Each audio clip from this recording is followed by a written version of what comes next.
Are you listening? Hey fam, welcome to the Future is Here podcast. This is for the leaders, the dreamers, provocateurs, misfits, the frustrated frontline leaders who are charging in the kingdom. If you're tired of a reactive church, it's time to build a church we dream of now. The future is here, so don't get left behind. Are you listening? Let's get into it. A cry of a millennial Latinx who grew up under the pews of a church. We are here. We are talking. Is anyone hearing? Is anyone watching? Is anyone catching our words? The hurt that we hold, the hurt that we feel, like a cut across the throat. Are you paying attention? The earth is speaking. Are you willing to hear? Youth like blooms are dying. Some are running out of strength but trying. New ones from faraway lands are sprouting. On this lays my hope. Our creative has a story to tell, a present and future reimagining, with all the energy to resist the urge of another generation's stories going unheard or unseen. Will you see us? Will you hear us? Will you include us? We are doing it with or without your stamp of approval, but with all the approval from God.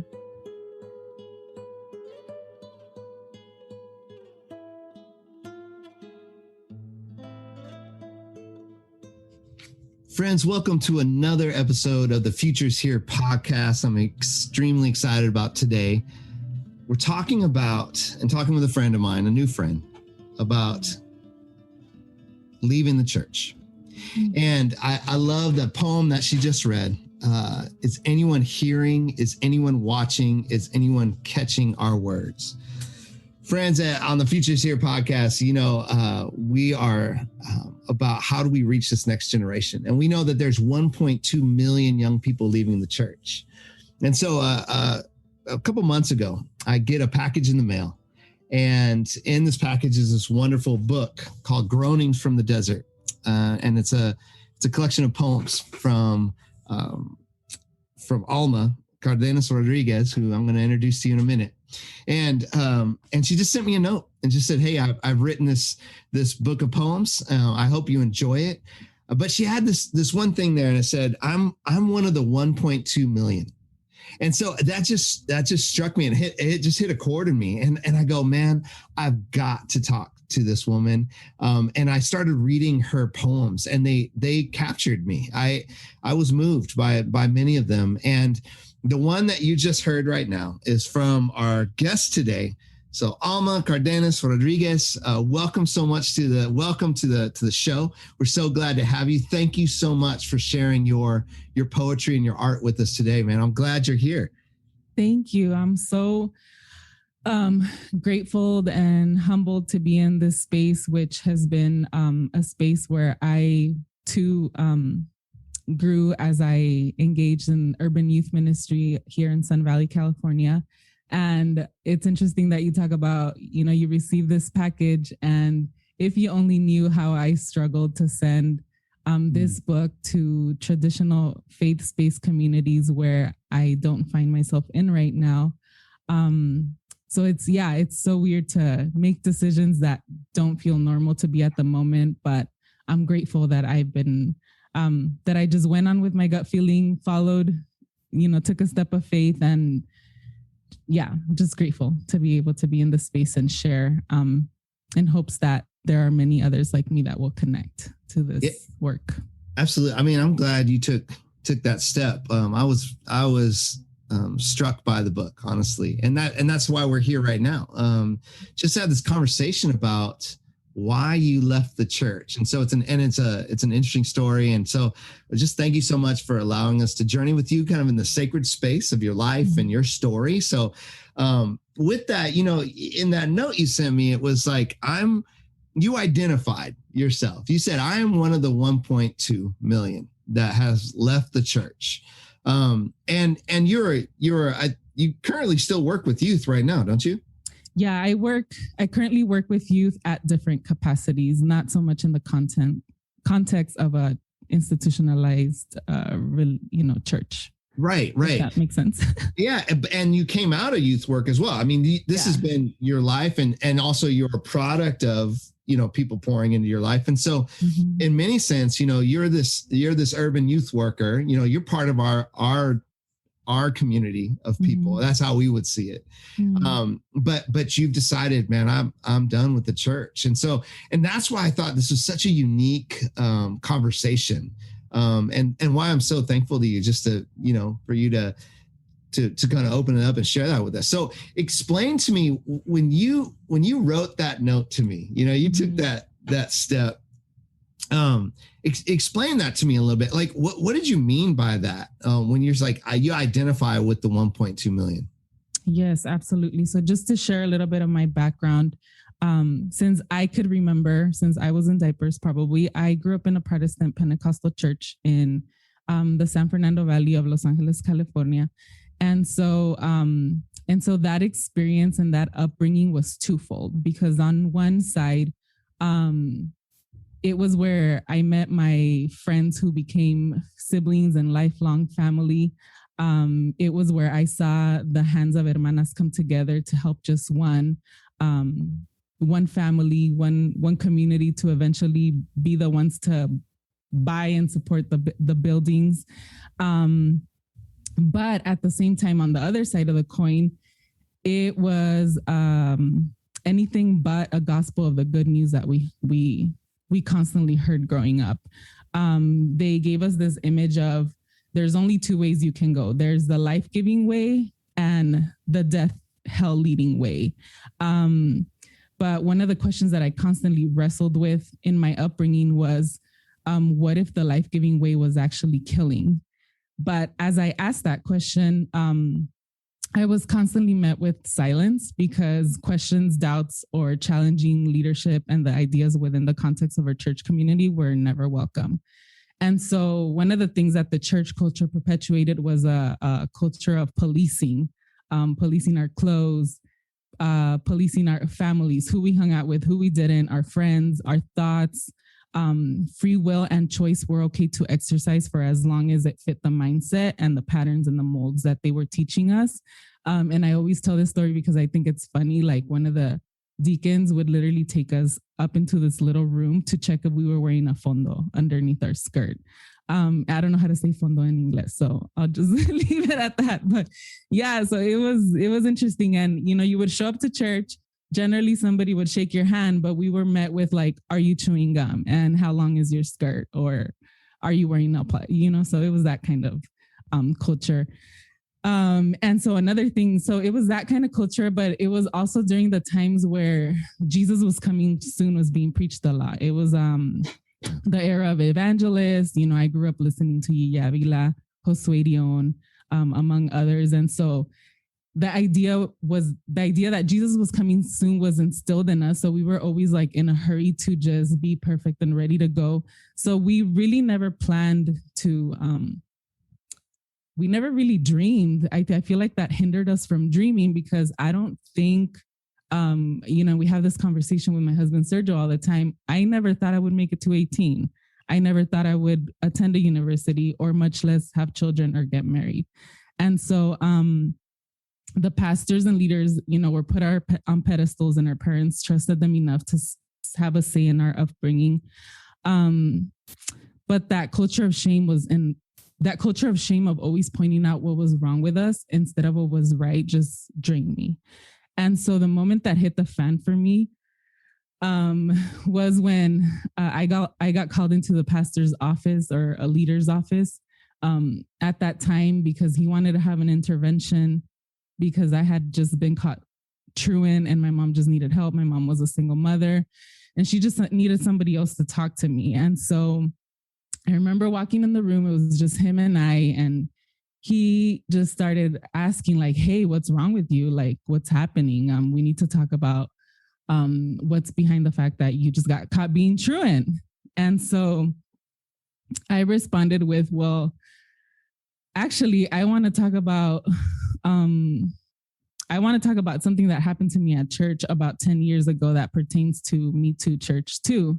And that's all I will say about that. But his response to that was nothing. It was just silence. And then, and I was unsurprised now though. I was surprised at that time. And completely unbothered. This leader didn't even have the audacity to ask if I was okay or make a space to talk about it more. He just insisted on wanting to talk about the fact that something was wrong with me because I got caught being truant. So we need to figure that out. So I left that day knowing that church, God, and the teachings that I had known were absolute excrement, and not the kind, not like human excrement, right? Yeah. Because even animal excrement can be used to nourish soils, to grow seeds. And so, so that was like the moment where I was about to turn 18. And that was like, I don't know, that was a moment that I vowed not to ever come back to church at 18. So, man, I'm always sad to hear those stories because they're so common, like, unfortunately. And that doesn't take away from, what happened to you and that moment just because it's common, right? Mm-hmm. That was horrible. Right. Mm-hmm. And, oh man, it just bums me out. But so you left at 18, mm-hmm. right? But here's what's interesting, because we had talked earlier, you left at 18, but somehow you found your way back. Yes. So tell me a little bit about that. Like, so 18, and we were all 18 at one point. Yeah. And when you talk about getting fronted for being truant, like I've been suspended from every school I've ever been at, you know what I mean? And I've been kicked out of camps, and it's just right. And I go, man, you were like, you ditched once and you got fronted, and without any compassion. And so you're 18, you're like, man, I'm out. Right. So you're out, but then tell me about that journey. How did you find your way back in? Yes. So by the time I was 18 and I had left church, and by the way, even to leave church, I had to have an excuse. So my excuse was like, I need to work full time. I don't have time between school and work to be at church Tuesday, Thursday, Saturday, and Sunday, and the other et ceteras, and whatever. So I left church when I turned 18. I started drinking a lot. So that was like my way of numbing from like all the pain I did not realize I was holding. And I almost died drunk one night. Wow. And so I was literally in the streets of Hollywood, like driving on the opposite lane, like where opposing traffic was coming my way. And I was so drunk that I could not get myself to move to the right side of the lane so that I would not be hit by oncoming traffic. And I literally had like an out of body experience where I literally felt the car be lifted as if it was some sort of power wheel by angels. And literally somehow I ended up making a right turn and landing back at the party where I had originally been drinking. And that was a wake up call for me. That was a turning point where I realized like, I was no longer living by the grace and the faith that my mom and the church had taught me. Like that was a moment I experienced grace for myself. And there was no way, while I could still say that the church experience was real, like I could no longer say that God wasn't after that experience. And I'm the oldest of 3 siblings. So I knew that was not the life and the testimony and the legacy that I wanted to leave behind for them.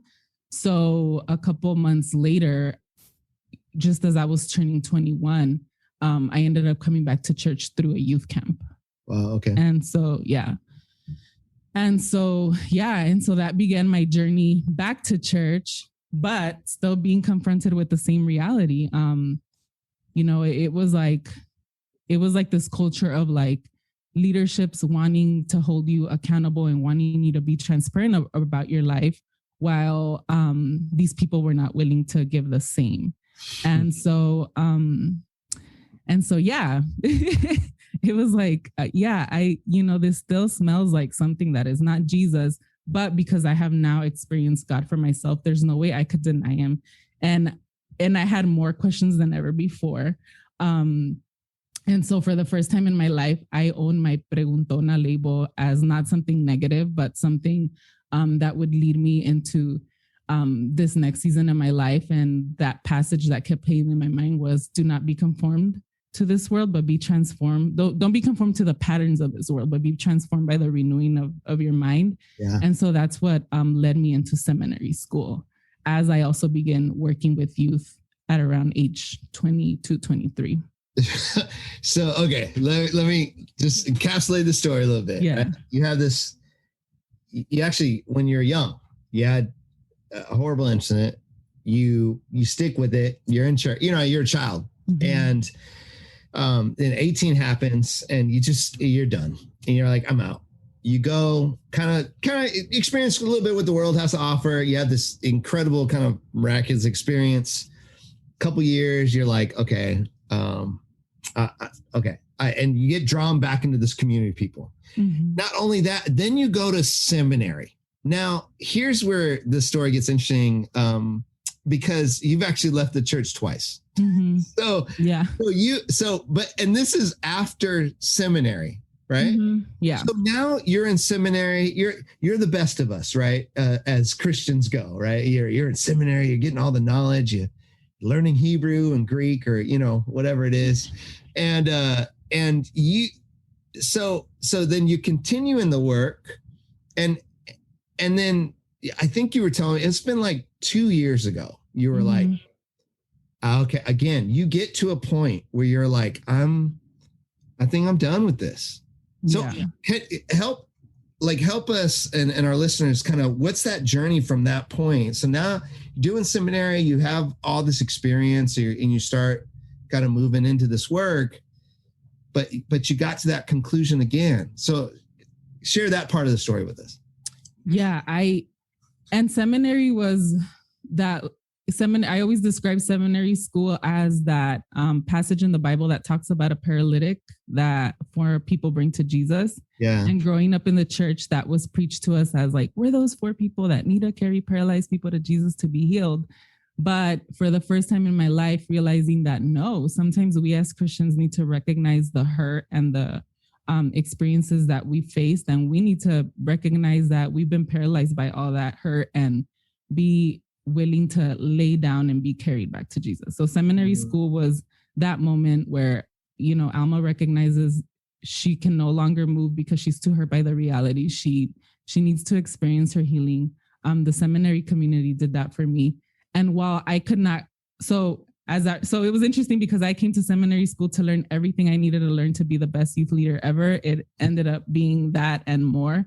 And so I came back to the context of the church to work side along youth. And while I couldn't change the culture that was still very much a part of the teachings and the waters that were being fed to that community, like I knew I could do my part to contribute to be a mentor and leader, that I always wish I had, that I never had.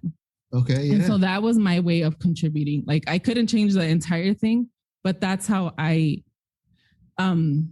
stayed alive in that season, knowing that I couldn't do anything about the whole thing, but just focusing in on what we had influence to change and to make space for was a beautiful thing. But at the same time, it also gets overwhelming after a couple years of constantly like diving under the water, coming back up to catch your breath, diving under the water, coming back up to catch your breath, because you're constantly giving and affirming, and you're just being met with question after question or resistance after resistance, because it's not, because we're breaking patterns. We're not doing the things as we used to. We're not conforming to the things as we used to. We valued, in the church, it drives me nuts till this day that when somebody dies in our communities, we talk about it like it's a victory. And it's not a victory. Like when somebody dies and we're experiencing loss, it sucks and it hurts and we want to cry. And so to be able to challenge that of like, no, like our youth are not experiencing good news. They're experiencing A, B, and C laments. Like, let's make space to talk about that and the different realities, to be able to bring good news to that, because it always like struck me in awe of like, oh my God, we wanted to bring good news to our community, but we never stopped to build the relationships in the community to even know what good news to us would mean, you know? Yeah, so good. Yeah. And so, over 10 years of that, I just got tired of waiting for an opportunity that was never going to come. And because I knew that something different was possible, we had to decide to walk away and take a sabbatical in 2019 before we even knew that COVID-19 was around the corner. And and that's been an interesting experience in itself, because it was something that was right for our own health and well-being, but it felt so wrong, right? Because you're walking away. If you like what you're hearing, keep listening, but also make sure to check out our newest leadership resource, The Leadership Journey, by hitting up our website at uywi.org.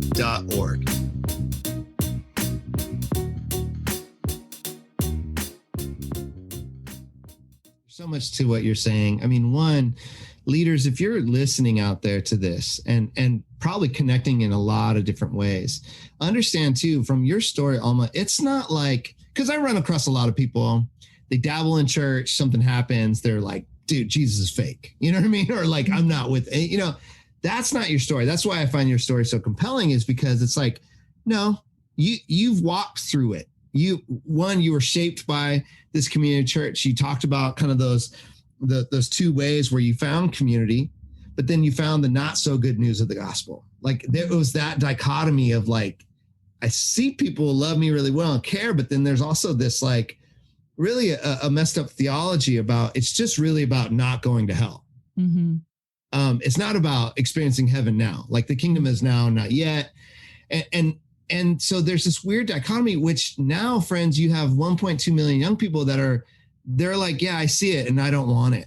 Mm-hmm. And we have to come to grips with Alma's story. We have to come to grips with our own story. We have to come to grips with the tension, the gray area of this understanding of like, I'm also called to mourn and suffer with, and there's a reality to that. And then in that space, then it makes sense to bring the gospel to that space and go, yet there is good news. I recognize this and I'll walk with you through the pain, the suffering of it. But here's why I hold on to this. Mm-hmm. But I've experienced that too, where it's like, no, look, you don't want to go to hell. Like, so then we're scaring people into the kingdom of God, which that's not love. And then I love what you said earlier about it really was about policing. And then that's where I'm a big power structure guy, power dynamic. I'm always thinking in those spaces. And when you have to have control over something, and this is what I find so interesting with our Pentecostal brothers and sisters. So some of y'all might be mad at me for this, but I find it really interesting that some of the most oppressive and hardcore like rule people are the people that also really talk about the freedom of the spirit. And so I'm like, it's like the Holy Spirit, but only if you can control him or her. I always found that really, really interesting, where I'm like, okay. And some of the most legalistic spaces I've ever been in or experienced came from like the charismatic side, where I'm like, and it's confusing, and our young people are just going, I don't get it, I'm out. And I think those are real things, man. And so for you, in this space, okay, so you were like, it was really hard to leave, right? Can you like give us some of that? Because I think for some people, they just go, they can write your story off, or maybe they've written you off. I don't know, but because it's like, oh, well, and then more bad theology, like you just needed to work harder. Mm-hmm. You just needed to have more faith. Mm-hmm. You just needed to not question as much. You just needed to toe the line. You just needed to, whatever that is. But tell us a little bit about what was your process, especially for you and your husband, to just go, no, I think we're out. We're done. Well, it was hard. It was like a 5 years in the making type of process. And part of it for us, the back and forth was because the church communities are built for young men to thrive. to a certain extent, as much as it's like legalistic and toxic, and in so many ways, you know, the way we do things are just toxic imbalances that just hinder our growth and well-being, for youth and women of color especially. But for men, it's different because they have a little bit of privilege and opportunity into spaces that we don't, as women. So we struggled back and forth for 5 years. 2016 was like hard for me because it was like my whole life, demonic was associated with a look. And 2016 was the moment I realized demonic is not a look, it's a mindset. Yeah. That not everybody is willing to engage in and engage with or recognize it. Yeah. And so I was like, no, I'm not going to grow here. Like I need to go. This is not where I want my daughters to grow. And so it was really hard, but it was interesting because the moment we left our last trip, we took the youth and young adults to Mexico, from where my husband and my brother-in-law are from, Nayarit. And so we generally show up, and I think I shared this with you at some point or another. We showed up to the pueblo, and usually we are welcomed with fields of corn. But when we got to the pueblo that year, the fields were filled with agave. And I'm like, wait a minute, agave is usually like in Jalisco, like by Guadalajara, you know, the city of tequila. Like, what is agave doing here in Nayarit? And so I asked my husband's uncle, like, hey, like what happened to the corn? And then he's like, well, like it stopped raining like it used to. So in order to adjust like the farm to the new reality of the environment, the farmers had to stop growing corn and they had to resort to growing agave. Although growing agave is different because corn, you get it every year. There's a harvest every year. Agave, you have to cultivate it for 7 years in order for you to harvest it in its fullest form. Wow. So at that moment, I was like, okay, God, like this moment in our life sucks. Because we're doing something that we know is right, but it feels so wrong. But at the same time, it was like God telling us like, and also like the interesting part that like our parents, like in our faith communities would not be happy at the thought of like trading corn for agave, because it's like, how are you going to trade corn for the stuff that makes tequila? Like, eso es el diablo, that's profane. And sure enough, there was some, people in that faith community that had similar thoughts. But at the same time, it was like God, like revealing through the land, like, hey, like the environment is changing. It doesn't rain the same anymore. So whatever you plant and whatever seeds you plant, just know that like we need to get into this rhythm of being okay with like not having a harvest from one year to another. It may take 7 years to cultivate. And so that's when I realized, okay, I'm in the right place. Another thing I learned through the land is that sometimes you have to burn everything down to replant a seed. And so it was like, whoa, like literally, like, the land's telling us like sometimes it will take to be humble enough to burn everything to the ground that you have helped build and put together, to give the soil rest, first of all. And then as it's time to replant some of those seeds for them to grow. So, so when the land became my pulpit and my pastor, and it was just like, whoa, God, okay, like, it's okay that we made this decision, and it's okay to rest, and it's okay to not have a plan B and where we're going and what's next. And that's where the writing started. Yeah. Yeah. So, I mean, there's so many people, especially during pandemic, people got a break from the regular church rhythm, right? Mm-hmm. It's like, and it's funny that you said, so I stopped going Tuesdays, Wednesdays, Fridays, and Sunday. You know what I mean? It's like all these days of the week that, and there's a lot of people are like, I'm taking a break, or I'm just out, or I'm not, I'm just not going to engage in this anymore. Mm-hmm. For you, Alma, when you think about even the word church, how has that been like redefined for you?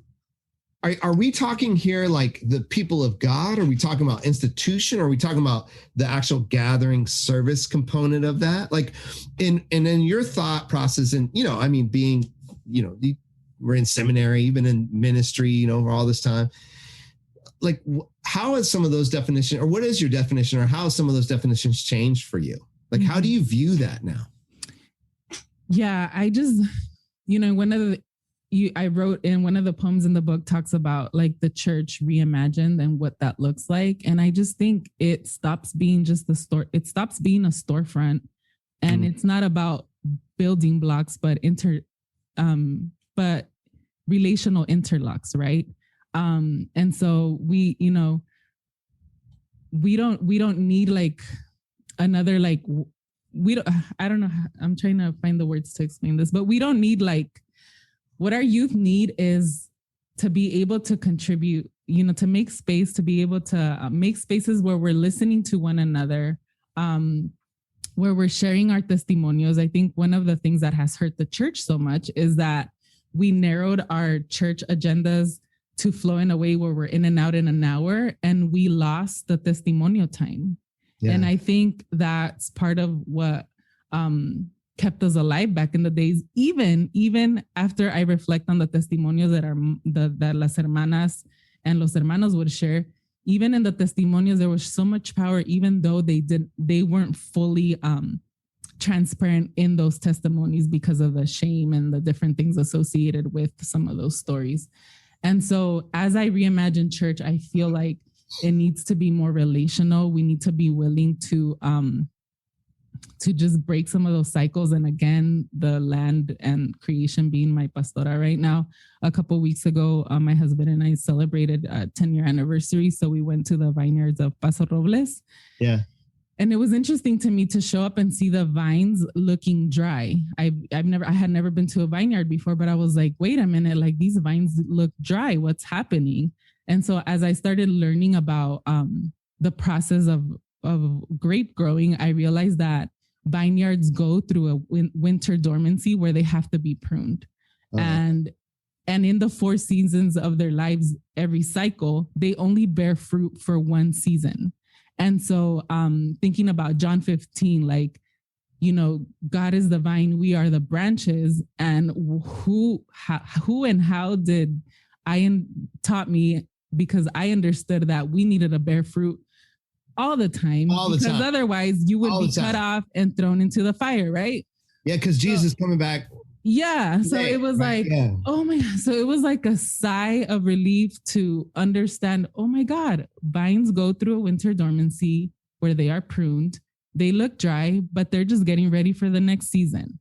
And so I feel like whatever we go back to, the structure, I mean, I'm not even trying to talk about the structure anymore because it's just too overwhelming, but whatever, religious institution and communities come back, I hope and pray that we'll have those kind of rhythms in mind, where we need to be willing to reassess our past rhythms and how they've hurt us and hindered us, and also how they need to look going forward, that are more reflecting of the vineyard and us as the branches, to be able to grow. Because sometimes if we're not willing to have that winter dormancy or be pruned, I heard from the people that grow the grapes that the grapes do not taste as well, or sometimes they're not even useful because they don't even have the space to grow.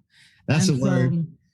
I was like, oh my God, like, wow. And it was like a sigh of relief, because it was like, okay, like, thank you, God, because this gives me permission to be able to be okay with the season that we're going through, where we've been in a winter dormancy and we're being pruned, and it's like labeled as like wrong, but yet, you know, God is still here. Tending to our mind like our ancestors tended to fields. What if we tended to our mind as our ancestors tended to fields, and we were open to fires, the kind that burns everything to the ground, which prepares the soil for new seeds, seeds of truth, watered by our collective repentance and lamentation, which as a result brings forth new fruit, fruit without GMO, without modified histories that minimize stories of our own, which have been like pesticides, systems that continually ill to eventually kill. What if we tended to our mind as our ancestors tended to fields?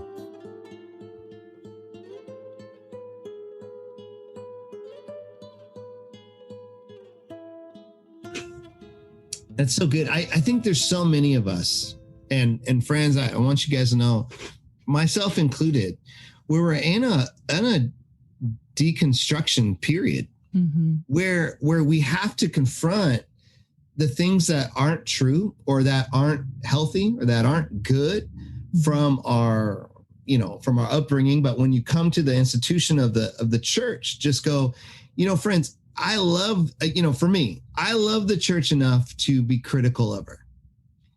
And that's okay. But in so many of our traditions and our institutions, like, that's not okay. Like, Alma, it wasn't okay for you to ask questions. That it wasn't okay for you to have have a safe space to just share what happened to you. It wasn't it's not a safe place to do different types of things, to try things out and fail. It's not okay to rest, right? Because that's late. It's not okay to really challenge and go, is that what we believe? Because one of the biggest things, friends, that I think, theologically speaking, that we have to deal with is the way that we frame this gospel. And so we really do believe, we would never say this because theologically it's not good. We really do believe you work your way to heaven, straight up. And the reason I know that is because of the way that we build our institutions. Like, in a lot of our institutions, I think where you grew up, Alma, in that institution of the church, I know God worked through it, I get it, but it's really like, you better show up and you better give everything. And why? Well, you can't ask why. It's just what we do. But honestly, it's like, at the end of the day, it's like, well, you don't want Jesus to be pissed at you because he's going to throw you in the fire. So you got to be ready. Right. And that was just another, way of control. And when you're taught that, and that's the only way you do that, is what you do.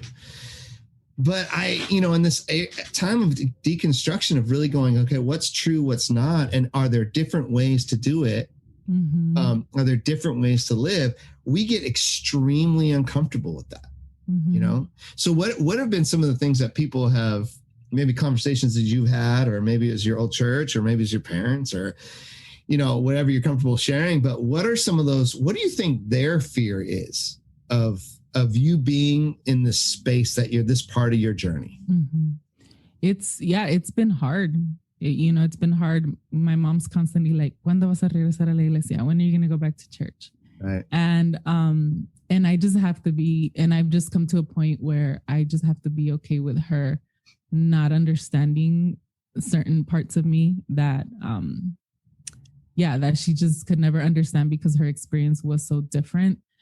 But at the same time, having these alternative communities that have allowed me to be in this middle space, and just to see so many, like the crazy part is that you think you're alone until you come into a room filled with, tons of other young adults as yourself. I keep calling myself a young adult. I'm already almost 40. But yeah, like with other grown adults, with other grown adults that are in similar experiences and doing the work of God in no less ways that people that are going to a church are, and just engaging the different realities that affect our communities beyond the spiritual, which are the physical and the mental, and just being in those spaces has just been what's brought me to life. And I'm just in this middle. Yeah. And I'm just in this middle place, journeying with other people in similar journeys. And it looks different for all of us. Part of it is just realizing that one size will never fit all, as much as we want it to look that way. And it's interesting because some of these pockets of community, some of them are people of faith but we're not calling it a faith space. And others are, we are calling it a faith space. And to be able to see just God at work in those different spaces that wouldn't necessarily have the label, but yet encompass like the beauty of who Jesus is and who he thought, or who God taught us to be, has been life-giving for me. And so that's part of where, like, God, I want to continue to be a part of these pockets of communities, but also create more of these pockets of communities where we're engaging spirituality, but we're also engaging the things that break our heart and being a portion of that answer to that prayer. Especially with our youth and young adults, they're so creative. They have so much wisdom and brilliance to contribute, and we could just be stronger in more ways than one if we were willing to come alongside each other and be uncomfortable. No, absolutely. I mean, this conversation has been interesting for me because you fight that inner voice that I know that you have as well, because we were brought up in it, right? Mm-hmm. You like those words when you use the word spirituality. I know that a bunch of people listening would be like, we're taught to that's like or if you use the word holistic, or if you use the word, if you talk about our ancestors, like it's, we're always looking for some type of syncretism, or like, where's she heading? That's what people are worried about. Right. Mm-hmm. But what's interesting to me about this conversation is the conversation. Leaders, for those of you guys who are listening, we wanted a model, and I really thank you, Alma, for today. Just model what it looks like just to listen to someone's story. I'm not here to convince Alma that she needs to go back to church, or that she, you know what I mean? Like, I'm not, her mom didn't call me to make sure that I, make her go back to church. This is really about, like, how do you just ask good questions? Where do you find God in the midst of someone's journey? And what does that look like? And I always talk about having a dynamic process. So often the way that we were taught, quote unquote, ministry is it's static. So I need to minister to you. So this is what I'm doing. Right. Mm-hmm. And I've got to control this. And that's why when you ask questions, that now you're messing up the program. Mm-hmm. But really it's a dynamic spot, friends, when you walk into someone's sacred story in their life, that God's there. And he's up to something, and he's leading both of us somewhere. Right. Mm-hmm. And it's always deeper with him. And we get this really beautiful opportunity to join in on that. Like, that's the co-creation. That's what's amazing to me, where God is inviting me into this. And it's not just for Alma. It's for me. It's not just for the youth. It's for you. There's something happening, and God's always up to something, and he's doing something. And I think that a lot of the parts of the institution that I have a beef with are the places that choke that out, that don't allow that back to your metaphor about the land, like doesn't allow something to be cultivated, be grown and it's the conversation that really helps that. So if I'm, this wouldn't be a conversation if I was just here to try to impose what I believe is best on Alma. Right. Like that's not, in fact, that's just a weird relational thing. And yet that's one, we were taught how to do that. And two, that's a lot of us have a hard time, working outside of that framework. And I'm telling you, friends, you have 1.2 million young people leaving the church. These are people that have heard our gospel, that have experienced our community, and they're going, I'm good, I'm out. We have got to have the conversations about this to allow to figure out what is God up to. Right now. And I know there's some of you out there right now who's like, no, this is what the church is. And you have to be a part of that and all that. And I hear you, but we have to be able to walk into these areas of tension. God's up to something. 2020 changed the game. Yeah. And although there was a lot of pain and a lot of suffering and we're still in it, friends. Right. I also think God's a God of redemption, that he's lifting the cover on the dark areas of what we've built in his name. And we have to be brave enough and courageous enough to confront it. And that's when I kind of hear from your story, Alma, that there's a place of courage. And that's what I hope those of you that are listening are hearing. Almost not being flippant about her, I'm out. Oh, like I got offended at church, or they, whatever, didn't let me have coffee in the pews, or whatever kind of small. Although it did get ugly. Right. It wasn't pretty. Right. It's a long journey of this, and that a lot of us are wrestling with. Yeah. Just to have the conversation with you is beautiful. And so part of that too, as we just kind of like wrap our time up, part of that I thought was really beautiful is this book that you've written. And it's called Groanings from the Desert. And it's in English and Spanish, which I think is beautiful. And they're poems and prayers and thoughts of your journey in this. Mm-hmm. And friends, I would really invite you to go and buy it, right? They can get this on Amazon? It's on Amazon. It's if you want to support Jeff Bezos' empire, or you can go to Alma. I would say that. How else can they get it? Or you can support me directly by purchasing on almalizzette.com. But it's also on Barnes and Noble. So whatever is more convenient for you. Yeah. I just always like to throw that. And I hear you. I had a whole conversation about that today, which I'm like, there's so all the things, that we're trying to figure out. But friends, I would actually really invite you, if you were uncomfortable with anything that Alma said today, with our conversation, with you had questions about today, like go get this book. Get this really an insight into your heart, into your life, which I really appreciate. It's a sacred space, and I think it's scary putting those kind of things out. So I thank you for your courage. But I read some of these and I connected to it, and I went, man, and that's the start, friends, of your journey into this. You and I can't, as leaders, and we're reaching youth, and we're through this process, and yet we're trying to help these young people enter into a life with Christ, into a relationship with God. And you can't lead people where you haven't been. Mm-hmm. If we're not asking the questions, and if we're not saying, I will do anything to grow in my depth with God, this is a pathway to it. And Alma's been really open and invites us into it, and through this book, to just journey with her, to connect. You won't connect with everything.